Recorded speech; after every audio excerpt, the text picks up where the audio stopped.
Hello, my friends. Today I am going to be talking comfort books.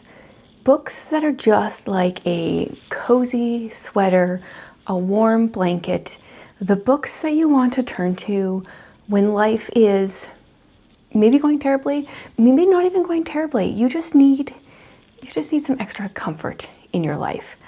To be honest, this is not like the type of book that I gravitate to a ton. I like gritty books, suspense, mystery, that kind of thing a lot of the time. But sometimes a person just needs a cozy book. And I have a stack here. These are all books that I suspect I will be rereading over and over again for the rest of my life because they just, it's not that they're perfect, like bad things happen in them. They all do have happy endings though, for the most part.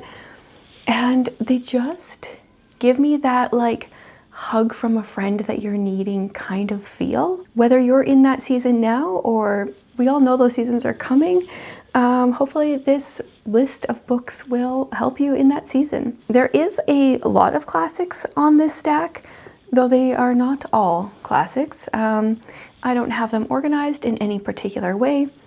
We're gonna just go through my list here. First of all, I almost forgot to put this one on the list, and then I saw it on my shelf and I was like, duh. Little Women by Louisa May Alcott. This book definitely has some scenes that have made me tear up, but it is just spending a few years with friends. We follow four sisters, specifically Jo March, who wants to be a writer, over the span of a number of years, and I love their relationship with each other, their relationship with their mother. You do need to be careful because sometimes Little Women is the full story and sometimes it is two separate books. It's published as Little Women as the first bit and Good Wives as the second bit. So if all of a sudden you feel like you're missing something, maybe you haven't read the full version. I love these Puffin in Bloom covers. I own all four books that they published in these covers. And yeah, this is just a book that I will just reread forever. Also, how cute are the sisters there in those end papers? I love that. And they're also on the cover there as well. Just gorgeous. We'll be rereading Little Women forever and ever because it's even one that I read in high school, a classic I read in high school and loved. And that's saying something. Let's go for a non-classic next. The Nature of Small Birds. This is my favorite Susie Finkbeiner. And this book definitely also made me cry, but in a really good way. We follow family members in this story over the course of 40 years, maybe. We start out in the 70s with the mom as they adopt a girl from Vietnam. And then in the 80s, we follow a sister and we get to see the teen years. And then I think it's 2010, we follow the father as the girl that's been adopted kind of starts to ask questions about her birth family and stuff. And it's such a wholesome story. It's not like, life isn't perfect. But it just gives me all those feel-good vibes, which is what I'm looking for when I'm feeling sad and need a comfort read. So we'll always recommend this one. A classic that is not talked about enough, in my opinion, is Daddy Longlegs by Jean Webster. This is, I think, other than the very first chapter is a normal chapter, and then the entire rest of it after that is letters. We follow this girl named Jerusha. She decides to go by Judy. She's not a huge fan of that name.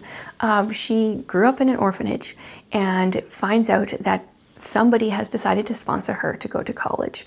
He wants to remain anonymous, and so the only thing she has to do is I think she has to write him a letter each month telling him about her time at college. He doesn't respond. This is just a one-way correspondence, I think, well, maybe he eventually does start writing her back. But what I love is just her talking about life in college and as an orphan. And the books or the letters often have these illustrations which are just hilarious. They're not like well done illustrations. Oh, here, this is what she kind of imagines the guy that she's writing to is like. She calls him Daddy Longlegs because she caught a glimpse of him as he was leaving the office of the orphanage director or whoever it was. So she like has this mental image of him, but she doesn't really know what he looks like. So in that illustration, she was asking him if he was bald because she needed to complete the image in her mind. And then she's got like a picture of any orphan, rear elevation, front elevation.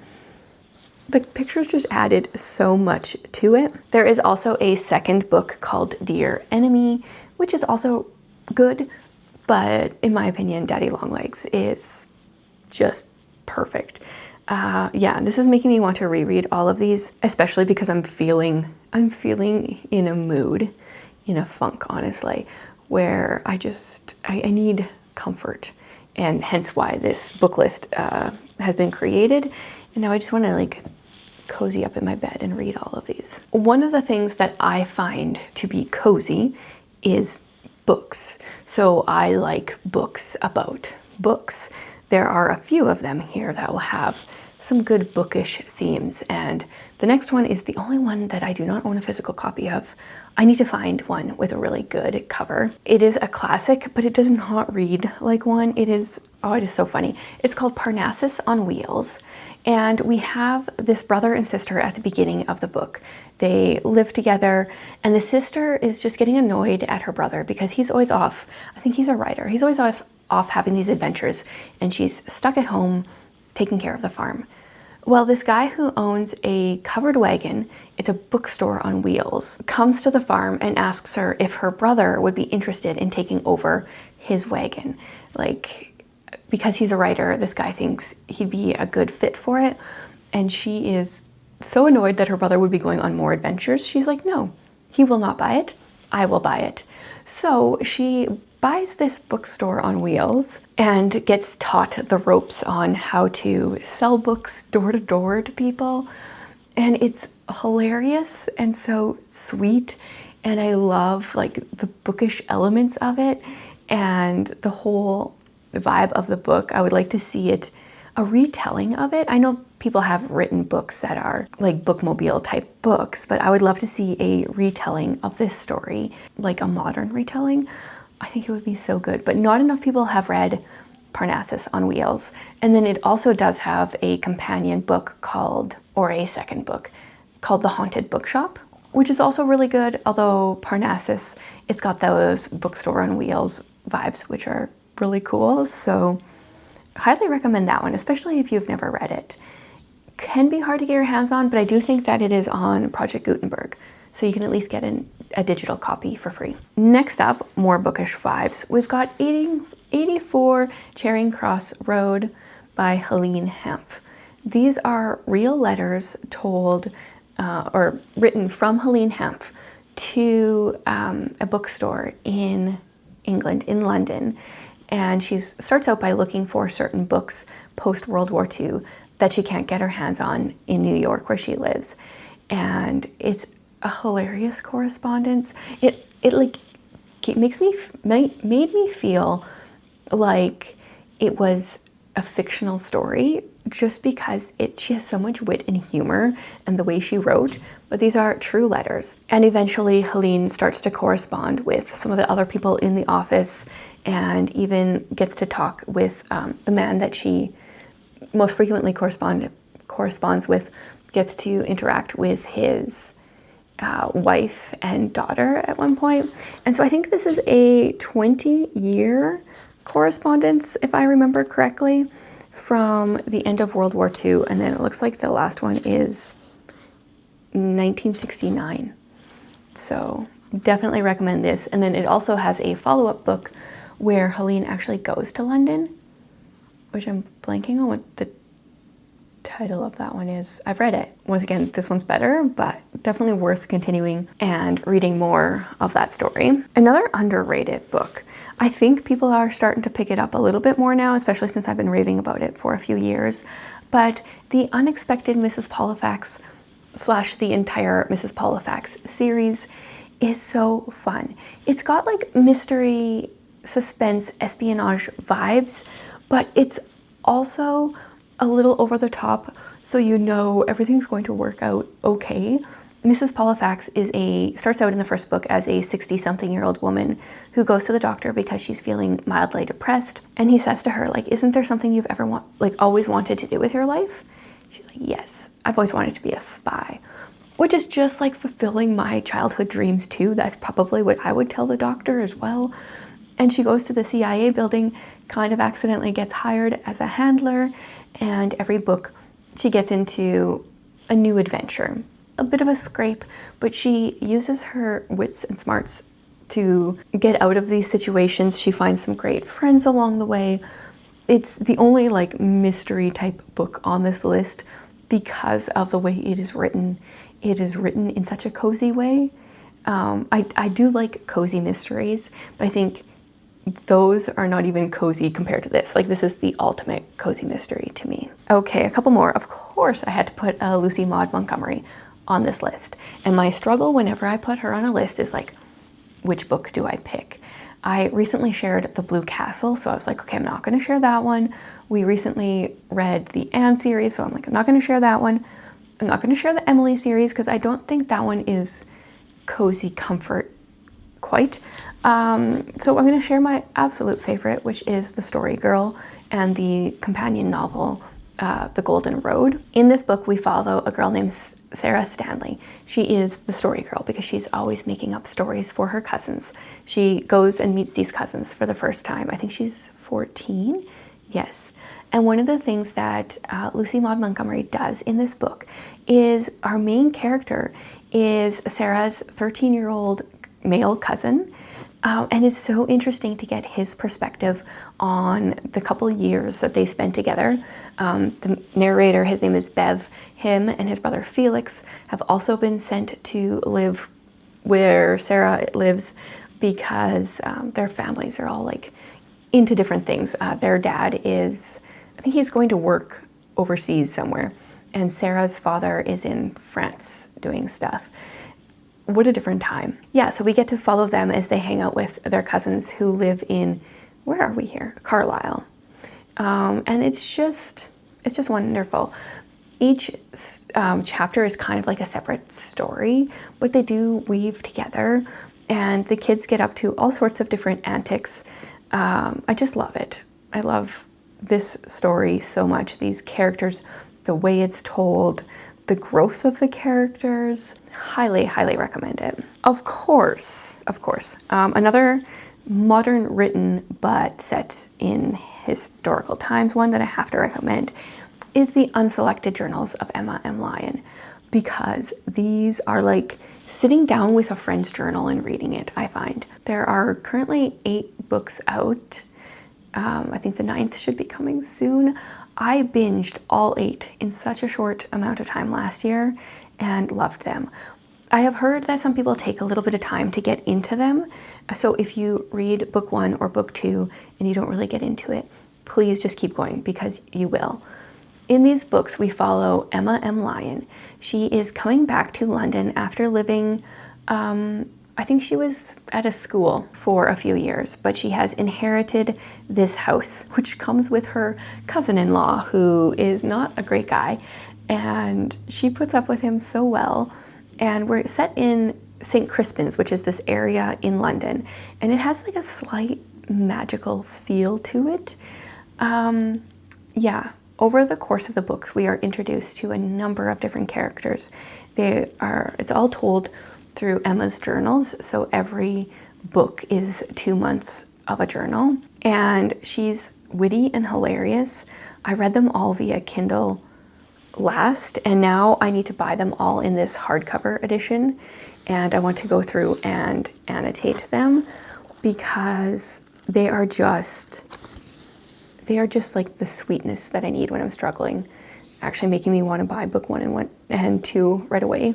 I have book 3 in hardcover, but I need to get book 1 and 2, and then the rest of the series. Maybe for my 40th birthday. That seems like a great birthday gift to myself, doesn't it? I might have to do that. And the last book is perfect for this, like the actual season that we're in right now. Well, at least that I'm in right now. There's a bunch of snow. It was snowing today, but spring is coming. I think it's coming. And I needed to recommend The Secret Garden because this is a book that I have read a number of times and still just love rereading it. This is by Frances Hodgson Burnett, and part of me wants to put A Little Princess on this list, but to be honest, I have not felt that connection with that book as much as I have with this one, which is a disappointment to me because I grew up watching the 1995-ish movie of A Little Princess, and I adored it. I need to reread it. Maybe eventually it'll kick out The Secret Garden for my favorite Frances Hodgson Burnett, but so far this one is my absolute favorite book. We follow a girl named Mary. She grew up in India. I think she's, how old is she? Maybe like 10-ish. So her first number of years were in India, and then her parents die, and she goes to live with an uncle in England, in Yorkshire. And all of a sudden my voice is deciding to go. I'm sorry, we're gonna keep going. So Mary starts out super spoiled and annoying. Definitely, for sure. If you don't like the beginning of the book, please press on because there's a ton of character growth that happens, but she's quite annoying at the beginning. So she is living with this uncle who is always on the road. He's always out. And she gets a little piece of a garden given to her, or she can have a little piece of a garden. And she stumbles across a secret garden hidden behind a wall.